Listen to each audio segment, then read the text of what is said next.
kum lui hak na sermon dan in zong na tua tun la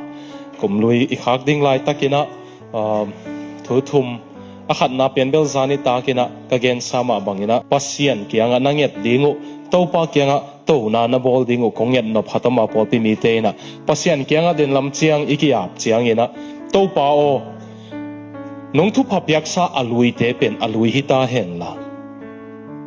lungdam na athakin ong ko nom ka hi man lungdam na ding thupa thakong piain mo nang kung phat na ding thupa thakong piain china pasia na to ding ina ong chial no mi nge